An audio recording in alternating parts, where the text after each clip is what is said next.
Okay, magandang gabi po sa lahat ng mga ka-trader diyan. Ako po ulit ngayon magbibigay ng forecast sa inyo para bukas. Para bukas and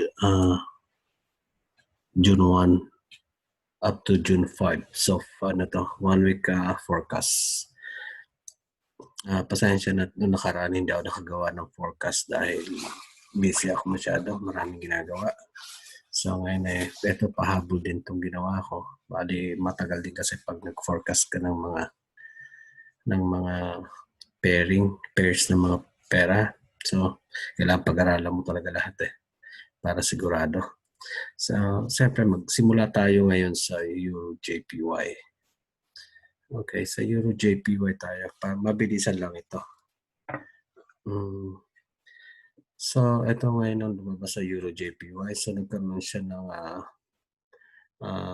consolidation.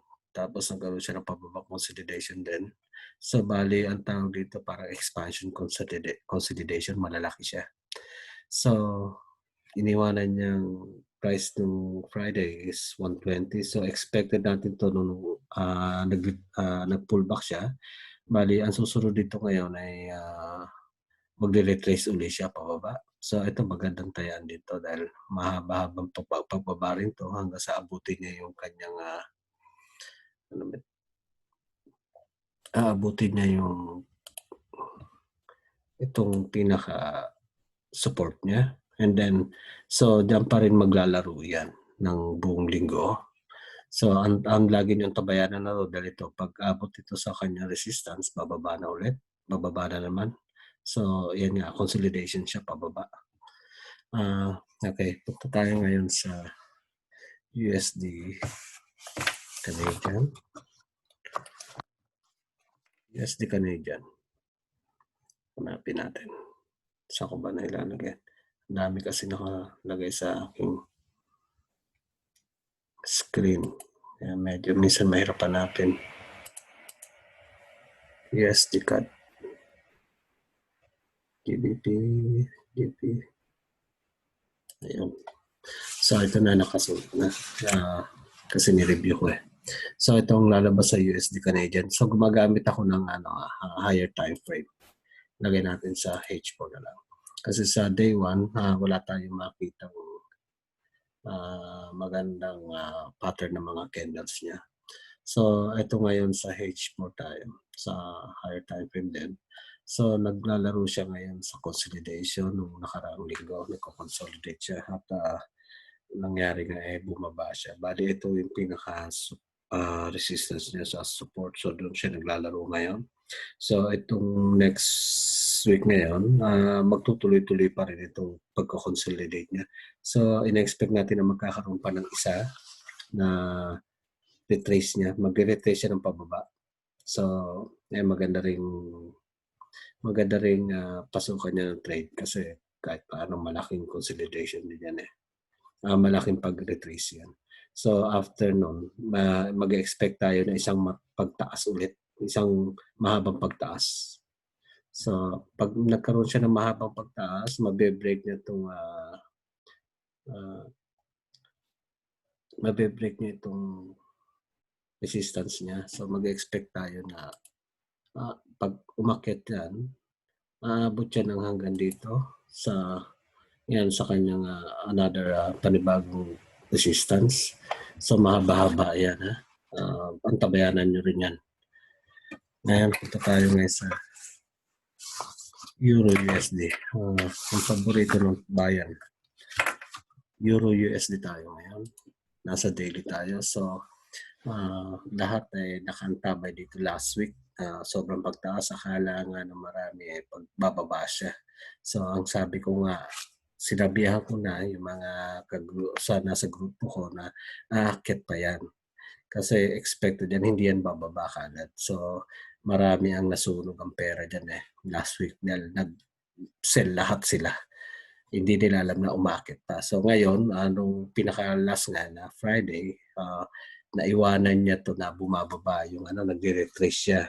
So expected natin dyan, ang tingin ko dyan, magkakaroon pa rin siya ng tinatawag na correction.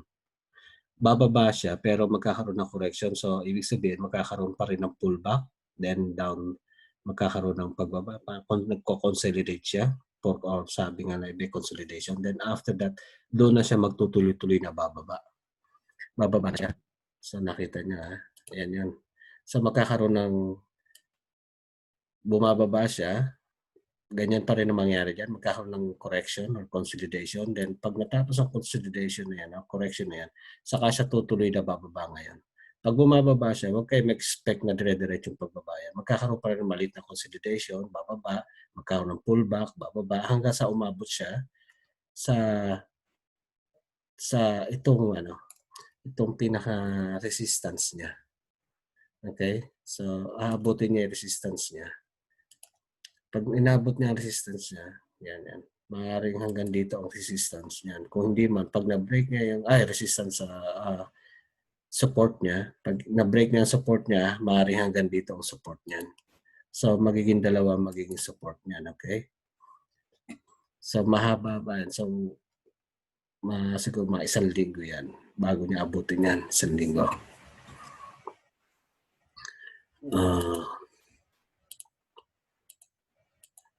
So, nakita niyo yung Euro USD, bumababa na, kaya pwede niyo nang tayaan yan.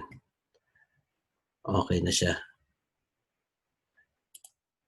So, ngayon pumunta tayo ngayon sa Pounds USD. Ang Pounds USD, actually, so nagkaroon siya ng sideways consolidation last week. So, magtutuloy-tuloy pa yung consolidation na yan. Expected pa rin natin yan. Kaya may araw niyan, magko-consolidate pa rin yan. Pero, para sa akin, huwag yun ang pansinin yan. Kung gusto niyo pa rin trade-an yan, magpasok ng trade, nasa inyo yan. Basta lagi niyo lang tabayanan. Siyempre, baka biglang magbago yan. Pero ang antay niyo diyan yung mahabang pag-akyat after ng consolidation niya. Aakyat siya ng mahaba ulit pataas. Pag-akyat yan sa pataas niyan, mahabang pataas yan. Hanggang sa abutin na naman niya yung magkakaroon kasi siya ng mga tawag na kakaroon ng resistance yan hanggang dyan. Pag umakyat na mahaba yan or resistance yan hanggang dito. So, lagi lang pansinin may mga resistance sa dadaan yan. Pag ganyang umabot sa resistance, pwede nyo munang stop ang trade nyo para sigurado kayo. Pag nakita nyo na-break nyo ang resistance nyo, umakyat ulit, pwede na naman kayo mag-trade ulit. Pasok din ng trade hanggang sa kasi mahaba yung pag-akyat na yan. Pero hindi pa rin natin malaman kung ihinto yan sa ibabalik yan ang resistance niya. So, ganun na lang gawin nyo. Pag umabot sa resistance, mag-stop buy kayo, antayin nyo, pag nag-break siya, mag-buy uli kayo, ganun lang. Para safe ang pera nyo lagi. Hindi kayo masunugan ng pera. Okay, punta tayo sa AUD, Australian USD. Okay, sa Australian USD, so kung nakita niyo yan, nagkaroon kasi siya ng candle ng bullish hammer reversal. So, ibig sabihin nun, aakyat pa siya na hanggang sa next week, itong dati na week, aakyat pa siya na hanggang sa kanyang resistance. Ito ang kanyang resistance. Yan ang resistance niya. Aabutin niya pa yan, yung resistance na yan. So, aakyat pa siya, pwede niyo pa siyang pagpasok ng trade yan. Tapos pag antayin niyo pag tumama sa resistance or either na tumama siya sa resistance o bago mag-resistance, magre-retrace uli yan na mahaba. Mahabang retrace yan. Pag nag-retrace yan, yun ang aantayin nyo. Malaking magandang malaki ang profit nyo dyan dahil pababa yan. Pero ang sabi ko nga, hindi naman yan bababa na dire-diretso. Mag-expect kayo na may mga konting stop over yan. Magkakaroon ng balitang consolidation, konting pullback habang bumababa siya. Ganyan naman ang takbo ng Forex. Kaya lagi nyo naintindihan yan. Alam nyo naman yan kung dati matagal na kayo nagko-Forex. So ngayon punta tayo sa New Zealand USD. Ang bilis ng oras. New Zealand USD. So, New Zealand USD, ito yung last week na tinitingnan ko kasi nagkaroon siya ng triangle pattern ngayon ay nag-break niya ang triangle pattern so umakyat siya. So, alam niyo na ang ibig sabihin nun. Pag ang triangle pattern na-break niya at umakyat siya sa pagka-break niya, ang susunod nun, downtrend na yun. Okay? Downtrend. Pag dito naman nag-break yan, bumaba ng todo, na hindi katulad ito, lumabas siya talaga sa triangle, downtrend na susunod yan. Pero pag dito siya lumabas sa triangle na ito, ibig sabihin, pataas siya. Magkakaroon ng uptrend. So ito ngayon, nag-break siya rito sa pinakaibabaw ng triangle. So, ina-expect natin next week, magiging yan. Magkakaroon pa rin ng consolidation yan. Okay? Consolidation na tinatawag na correction. Yan. Magkakaroon ng correction dyan. Bago yan tuluyang pababa. Okay? Gano'n ang mangyari niyan. So magkakaroon pa ng consolidation yan. Huwag nyo nang pansinin muna yan. Kung ako sa inyo, huwag nyo papansinin yan. Ang antayin nyo dyan, yung pagbaba mismo. Diyan siya magko-consolidate. Yan ang pinaka support and resistance na. Diyan siya magko-consolidate or magkakaroon ng correction bago bababa ng pahaba yan. Okay. Sana nakakuha nyo.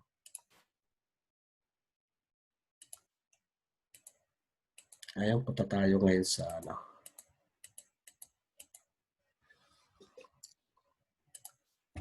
ito tayo sa Pounds JPY. Ang Pounds JPY ngayon.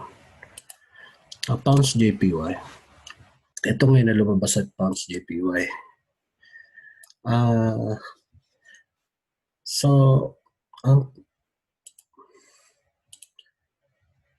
Dahil ang Pounds JPY may lumabas na mga bearish shooting star last week sa kanyang chart sa 4 hours. Kasi sa 1 hour, sa day 1, tsaka H1, tinitingnan ko, wala siyang magandang candle pattern. So may lumabas sa 4 hours na bearish shooting star bago siya last Friday.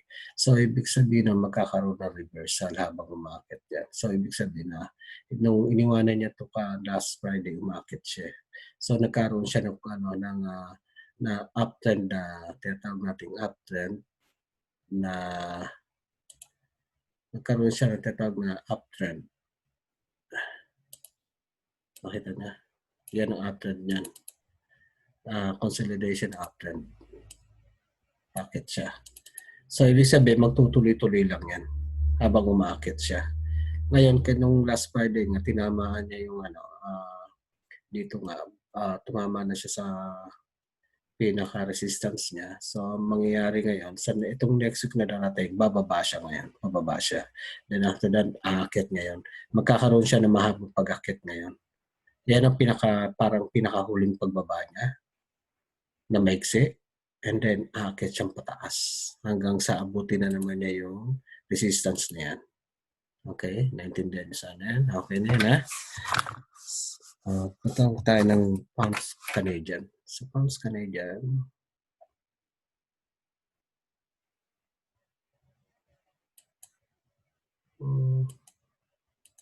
hindi ko mahanap. Pounds, ayun. Pounds Canadian. Sa Pounds Canadian, nakita niyo yan, ha? Nag-up and down siya. Nasa day 1 tayo, kaya akala nyo, hindi yan consolidation, ha? Nasa day 1 kasi tayo na medyo mas, kung i-zoom out mo, ayan ang nangyari dyan. So, last Friday, paakyat siya, pero dahil nag-retrace tuloy siya, so mangyari ito next week, bababa pa yan. Bababa yan. Tapos, dito siya magkakaroon ngayon na tatawag na consolidation. Nag-start na siyang magkaroon ng consolidation dyan. Ayan ang consolidation niya. So, itong week na to, consolidation ang mangyayari dyan.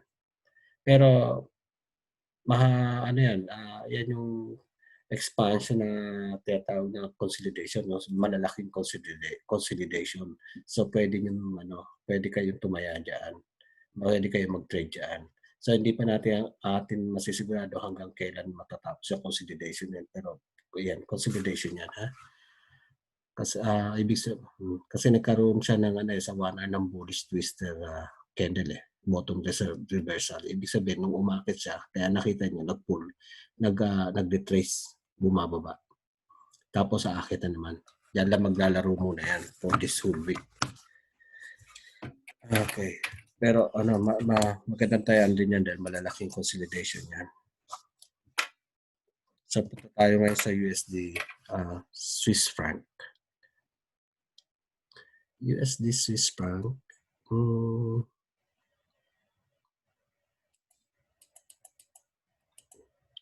So, kung ba nilagay yung USD Swiss franc ko? Isa na. Asa ka na magpakita ka? Kung hindi kita makita, nagpasan ko na lang. Ayun, USD Swiss franc. So, USD Swiss franc, may lumabas siyang candle last Friday na 2-period candle pattern ng pagkatapos niya mag-uptrend, upward trend. So, ibig sabihin nun, ayan, nakita niyo siya. Kasi day 1 to, kaya malalaki. Pag dinignan niyo sa H1 yan, ganyan na itsura niyan, okay?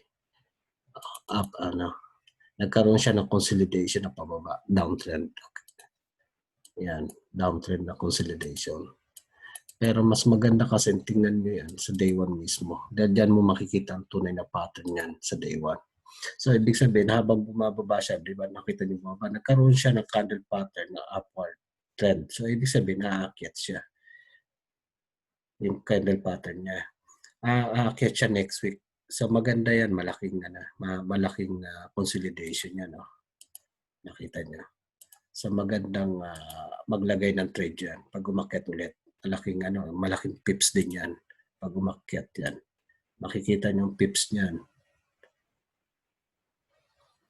Parang siya, 170 pips din.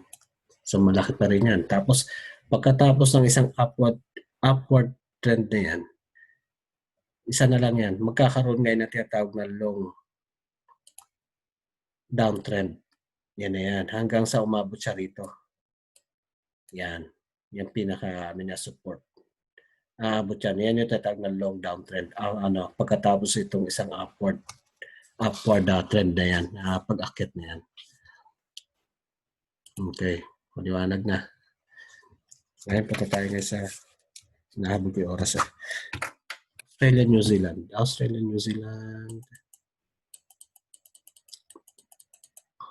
Okay, hindi ko makita ang Australian, New Zealand. Australia, New Zealand. Dalihan mo.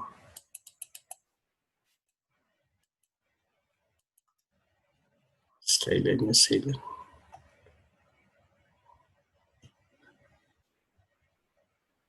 Okay, Australia, New Zealand. Maglalaro pa rin yan ang Australia, New Zealand. Dahil nagkaroon siya ng sideways consolidation. Nag-start na siya magkaroon ng sideways consolidation. So, itong week na ito, magkakaroon ng consolidation yan. Bababa. Isang baba at isang akyat. Kung maaaring mga dalawa pang mangyayaring akyat babayan bago magkakaroon nga ng isang mataas na pagtaas na naman na hanggang sa abutin niya ang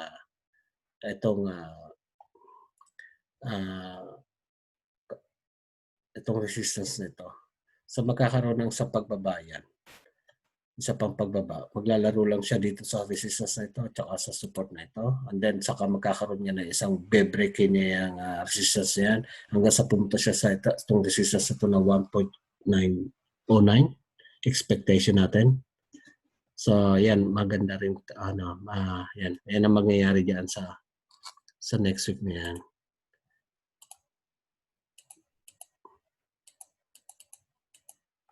Okay, doon naman tayo ngayon sa